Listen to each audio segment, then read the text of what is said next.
My 401k or my Roth IRA. Before we can determine which is best for you, first we need to understand a few things about each. First, let's get into the 401k. What is it? Well, a 401k is what's known as a tax-advantaged retirement account that may be offered to you by the company you work for, and if they offer, it's entirely up to you if you'd like to open and contribute to this account. If you decide to contribute to it, then money will be taken out of your paycheck, and how much money is taken out of the paycheck is also up to you. But let's get into some of the pros and cons of the 401k. Starting with the pros, number one is a tax write-off. When you put money into your 401k, it lowers your taxable income, creating a tax deduction.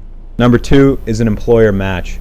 Many companies will offer an employer match, so when you put money into your 401k, the company will contribute additional funds into your account, so it's essentially free money to you.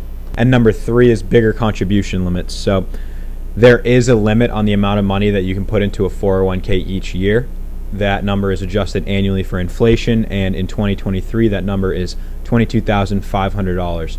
Compare that to a Roth IRA that has a limit of $6,500, and if you're somebody that's looking to invest heavily for retirement, this is something you're going to want to keep in mind. So I've told you some of the good things about the 401k, but what about the bad? Let's go over some of the cons.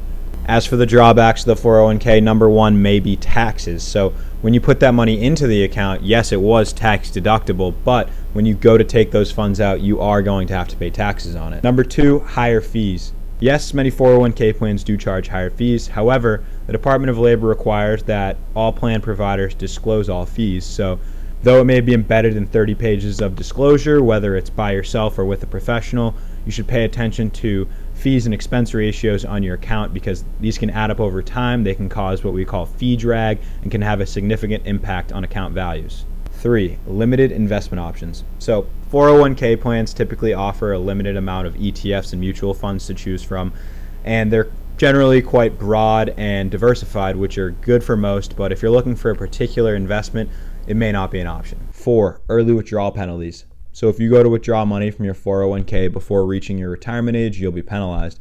That age has been set at 59. So if you're to withdraw money younger than that, you will be subject to 10% early withdrawal penalty. There are some exceptions to this. However, in most instances, withdrawals before 59.5 will be taxed and penalized. And number 5 is required minimum distributions, or RMDs. So as of 2023, when you reach 73 years old, because the money that you put into this account was never taxed, the IRS is going to want their taxes. So each year you're going to be required to take a minimum amount from your 401k. That minimum amount is based on your life expectancy and account balance. Those are some of the pros and cons of the 401k, but let's take a look at the Roth IRA. So a Roth IRA is another tax-advantaged retirement plan that you set up outside of your work. But let's look at some of the pros and cons, starting with the pros. Number one is tax-free. So when you put money into a Roth IRA, it has been taxed, but the great part about a Roth is that any growth within it will be tax-free, and then when you go to take that money out at retirement, it's all tax-free, the entire thing. 2. More investment options. A Roth IRA will have comparably more investment options to choose from than your 401k. It just ultimately depends on what institution you decide to go to. 3. Minimal fees. Your Roth IRA is going to have comparably lower fees to your 401k. This is because those institutions are competing for your business, and so you're almost guaranteed to find competitive fees on your Roth. 4. No required minimum distributions, or RMDs. You're not going to be forced, like your 401k, to take money out of your Roth IRA regardless of your age, allowing for more time for tax-free growth. And number 5, no early withdrawal penalties. So I want to be very clear on this one. When it comes to your Roth IRA, you are able to withdraw your contributions without any tax or penalty. However, this does not apply to your earnings. So for example, let's say you put $1,000 into your Roth IRA and it grows to $1,500. You're able to take out that $1,000 in contributions penalty free, but if you want to access that remaining $500 of earnings, that will be penalized. And as for the cons to the Roth IRA, number one, we have no tax deduction. So when you put money into your Roth IRA, you're not going to receive a tax deduction, but that's the trade-off.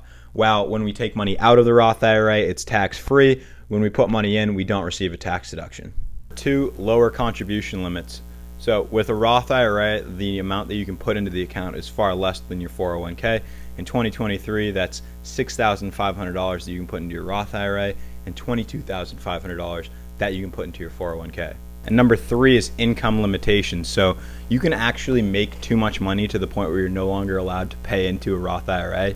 And this income threshold is adjusted annually for inflation. But in 2023, if you are single, that income threshold is $153,000 a year. And if you're married, that is $228,000 joint. However, there are some workarounds or a bypass known as the backdoor Roth, but that's something to be covered in another video, but keep that in mind. Now, we've covered a little bit about the 401k and the Roth IRA, but you're still wondering which one's better for you. Well, that's going to depend on your situation and your objectives. So why don't we run through a couple straightforward scenarios? Maybe it'll help. Like, for example, if you're somebody that's looking to save aggressively for retirement in particular, then you'd probably look towards the 401k because you can contribute more money to it relative to the Roth IRA. But I should point out that it doesn't need to be one or the other. You can contribute to both accounts. So if you're looking to put a lot of money away for retirement, you can actually max out both your 401k and your Roth IRA. So if you're able to do it, you can afford to do it, you want to do it, go ahead and do it. For another scenario to consider of Roth versus 401k, it might just boil down to preference. So like, let's say you're somebody that's in a lower tax bracket and eventually would like to have tax-free money in retirement. Well, you're going to look towards your Roth IRA first. But if you're somebody that might be in a higher tax bracket and could benefit from some tax deduction, well, you'd first look towards your 401k. But what if you're torn between both accounts? What if you can't make up your mind between the 401k and the Roth IRA? Or maybe you just like the idea of a little bit of each. But if that's the case, then there's nothing wrong with splitting it up and investing into each account. I don't see anything wrong with pursuing a balanced approach. However, I should mention, if you have a company that offers you a healthy match, go ahead and take advantage of it. For example, if your company's offering you 50 cents on every dollar, then that means for the $1,000 that you take from your paycheck and put it into your 401k, they're going to put $500 into the account as well. And that's free money for you. So if you are offered a healthy employer match, go ahead and take advantage of it. And as for the last thing I want to touch on, it is something that may be offered to you at a company you work for, but is the aptly named Roth 401k. I say that because it operates like a Roth IRA in principle, but it has some similarities to a 401k. For example, it's similar to a Roth in the sense that when money goes into the account, it is not tax deductible. It will not lower your taxable income. But when earnings are taken out, that is taken tax-free. It's similar to the 401k in the sense that it has annual contribution limits the same as your 401k. That's $22,500 in 2023. But it does not have an earnings limit. So a Roth IRA, you'll hit that limit on how much you can make and to contribute into it each year. But no matter how much money you make, you can still contribute to a Roth 401k. Alright guys, thanks for watching. Hope you thought this video was helpful. If you did, please drop a like and share it with somebody that you think would also benefit from hearing this information. Now, if you need help with your 401k or your Roth IRA, whether it's figuring out what it even is, what investments to select, or how much to carve out of each paycheck to contribute to each, go ahead and send me a direct message where me and my team at Sentinel Financial Group have the tools and resources to give you the clarity, confidence, and capability to make the right educated decisions for your financial future.